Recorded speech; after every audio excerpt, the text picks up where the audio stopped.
Bonjour et bienvenue dans ce nouvel épisode de la série Bien débuter avec FreeCAD.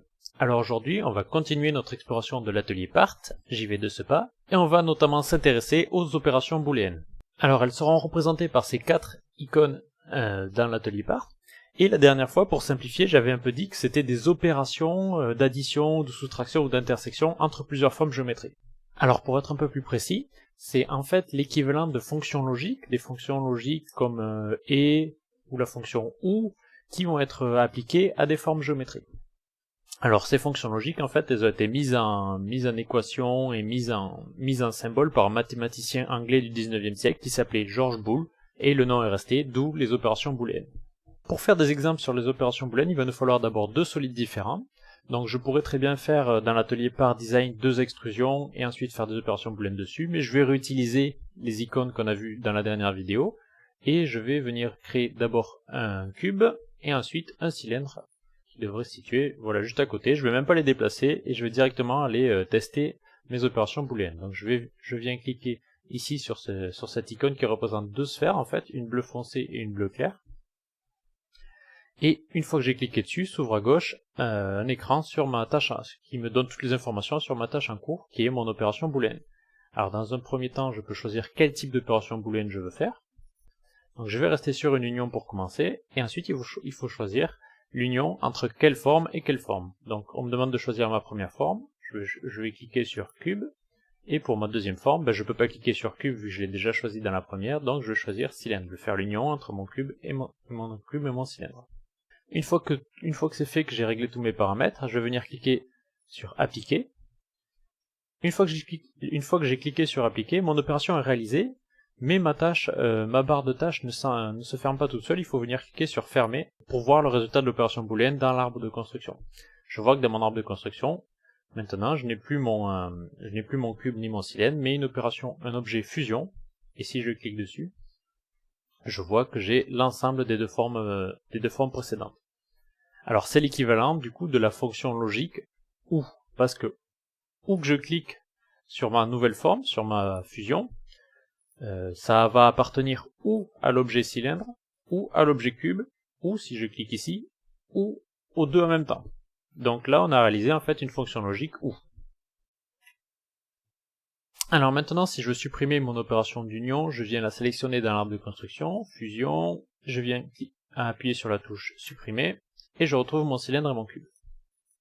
Cylindre, cube, voilà. Donc je viens cliquer à nouveau sur opération booléenne pour tester une nouvelle opération, et cette fois-ci je vais choisir intersection.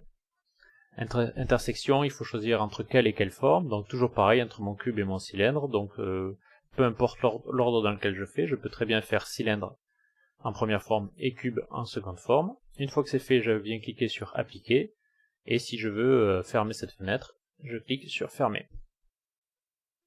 Me voilà donc avec le résultat de cette intersection, qui est l'intersection donc entre le cube et mon cylindre, et qui correspond à une fonction logique et, puisque mon résultat, c'est des bouts de matière qui appartiennent et à mon cube et à mon cylindre en même temps en fait.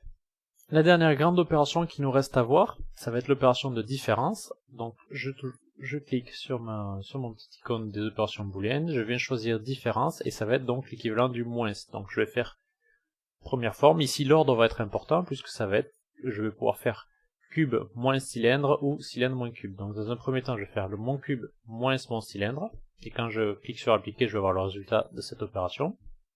Donc mon cube moins le cylindre. Si je ferme et que je recommence, c'est-à-dire que j'efface ma coupe, et je recommence, et je fais une différence, mon cylindre moins mon cube, et vous voyez que là on peut imaginer ce qui va se passer. Donc mon cylindre moins mon cube, on va avoir un espèce de cylindre à 3/4 normalement. Si je fais appliquer, je vois bien que cette partie-là est partie, et que les résultats sont pas les mêmes, l'ordre est important comme dans toutes les soustractions en fait. Je fais fermer maintenant. Et maintenant on va essayer de s'apprendre à se servir des boutons qui suivent ce bouton principal, qui est en fait un bouton très général pour faire toutes les opérations booléennes.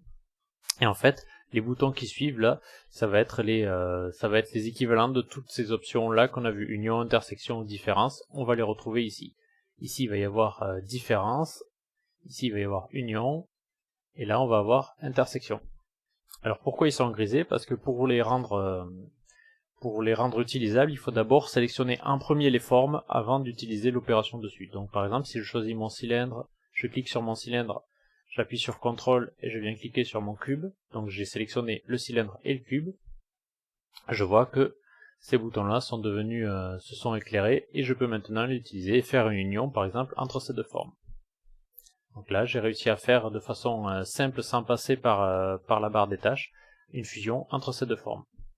Donc je peux effacer, et si je veux faire des différences ou des intersections, surtout pour les différences du coup, comme je l'ai dit précédemment, l'ordre dans lequel on va venir sélectionner les formes va être important. Par exemple, si je veux faire cube moins cylindre, il est important que je choisisse en premier le cube, j'appuie sur CTRL, je clique sur mon cylindre avec un clic gauche aussi, et maintenant je viens faire une différence donc normalement entre cube moins le cylindre. Donc cube moins le cylindre, j'efface, et si je fais l'inverse, c'est-à-dire cylindre moins cube, il faut que je choisisse en premier mon cylindre, j'appuie sur CTRL, je prends mon cube, et je viens cliquer sur le bouton différence, la soustraction. Et là j'ai l'autre résultat de cette soustraction. Et de la même façon, si je choisis deux formes, je peux venir cliquer ici pour avoir leur intersection. Bon, voilà un peu pour la théorie. Maintenant, ce que je vous propose de faire, c'est de regarder des cas un peu pratiques, dans quel cas utiliser une union ou une différence ou une intersection. On va commencer par l'union. Dans quel cas ça peut être sympa de penser à l'union et d'essayer et d'en faire. Ça va être par exemple, si vous avez, je vais refaire une forme, tiens, je vais reprendre un cylindre. Je vais aller voir dans ces paramètres, la hauteur, je vais peut-être mettre 20. Le rayon 2, ça fait pas beaucoup, on va mettre 5 au rayon. Donc un cylindre assez gros. Et si jamais je veux faire au bout de ce cylindre une sorte de liaison rotule, il va falloir mettre tout en haut de ce cylindre une sphère en fait. Donc je vais pouvoir venir créer dans un premier temps une sphère. Donc je clique sur le bouton sphère. Je vais augmenter un peu son rayon. Donc là il est à 5 mm et correspond en fait au rayon de notre cylindre. Je vais la monter par exemple à 8 mm de rayon.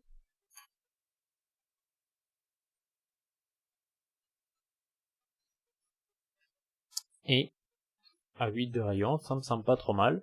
Je vais avoir mes deux objets qui sont pour l'instant des objets séparés. Et si je les prends l'un, CTRL, puis l'autre, je vais faire une union. Et le résultat de cette union, ça va être cet objet fusion, qui va être en fait mon tuyau avec ma liaison rotule au bout à un seul et même objet. Voilà un cas où l'union peut être sympa à utiliser. On va essayer de voir maintenant une application pratique pour la différence entre deux objets. Donc je vais effacer mes objets ici. Et tiens, je vais commencer d'ailleurs en part design. Et je vais venir faire une petite révolution. Donc comme d'habitude, je fais une esquisse. Dans mon esquisse, je vais faire un cercle, je m'occupe pas trop des cotations. Ce cercle-là, je vais le faire tourner autour de l'axe Y pour avoir une sorte d'anneau. Une fois que j'ai mon anneau, hop, je clique sur OK. Maintenant, je vais, imaginons que je veux percer des trous sur cet anneau, par exemple le long du rayon, ou faire un petit enchâssement ici, pour mettre un objet quelconque. Comment je fais? Je suis bien embêté, puisque j'ai pas vraiment de prise sur lesquelles faire des nouvelles esquisses. Alors une des façons de faire, ça va être de venir créer, soit avec l'outil part, on va venir mettre un cylindre qui va traverser cet anneau, ou soit on va le faire tout en part design cette fois-ci. Alors je vais venir faire pour ça une esquisse sur le plan XY, oui, mais j'aimerais bien que mon esquisse elle se situe, pour bien y voir, elle se situe ici, donc je vais la décaler de, je sais pas combien fait mon anneau de diamètre, je vais dire 50 en espérant que ça marche bien. Et 50 mm du centre, je suis pas assez loin. Alors je vais changer ça, je ressors de mon esquisse. D'ailleurs je peux soit l'effacer ou soit recommencer, soit utiliser l'éditeur de propriétés qu'on a vu en bas, et aller voir qu'effectivement dans mon placement j'ai ici mon décalage de 50 mm et je peux l'augmenter, je vais le mettre à 60 mm, j'appuie sur OK, et normalement mon esquisse, oui, vous voyez qu'on s'est déplacé, on est un peu plus sur le bord. Donc je reviens, et je vais faire la forme de mon petit enchâssement. Hop, peut-être d'ailleurs on va faire un truc peut-être un peu plus joli. Imaginons qu'on veut mettre un rubis sur cet anneau. Comme ça. Donc je vais mettre cette forme là. Je vais venir l'extruder en direction de l'anneau. Donc pas dans ce sens-là, dans le sens inverse. Inversé, oui voilà, il faut que je clique sur inversé. 5 mm en inversé.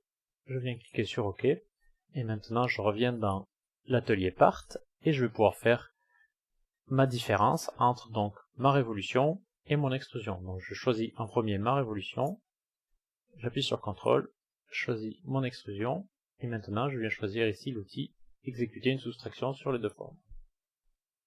Alors lorsque les formes sont un peu compliquées, ça dépend des formes, mais ça peut parfois prendre du temps de faire une opération booléenne. Et voilà mon résultat.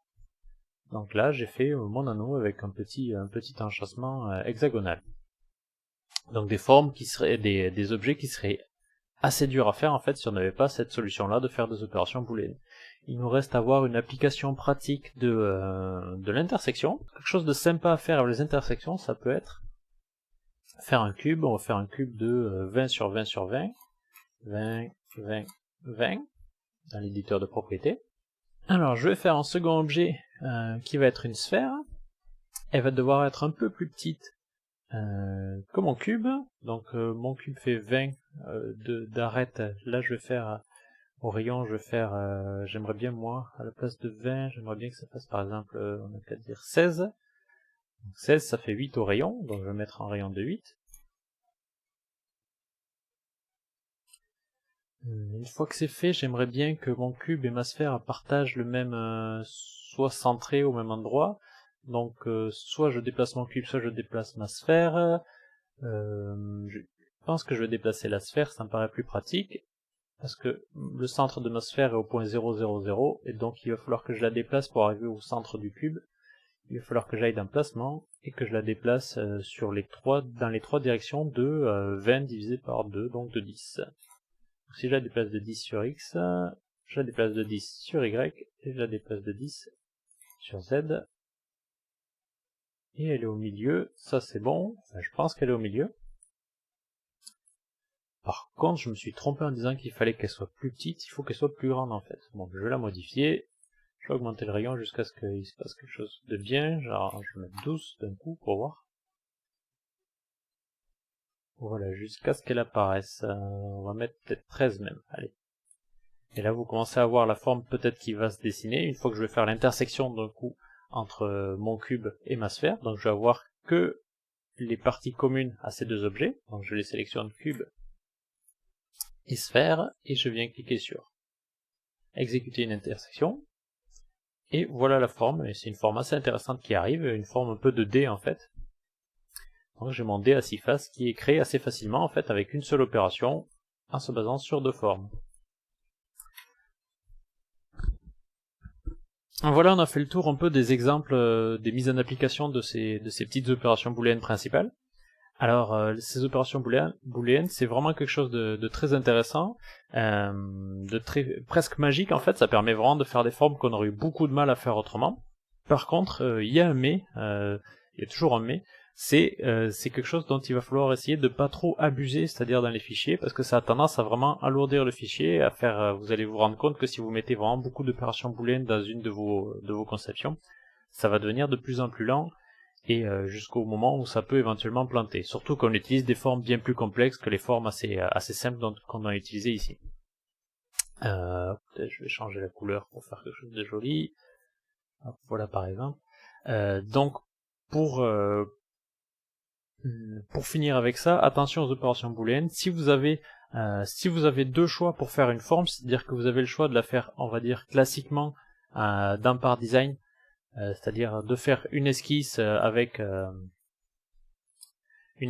une forme et un trou, il va falloir toujours privilégier cette façon-là de faire un trou plutôt que d'aller dans Part, faire un cylindre et venir faire une opération de différence entre mon dé et le cylindre plutôt que de faire un trou.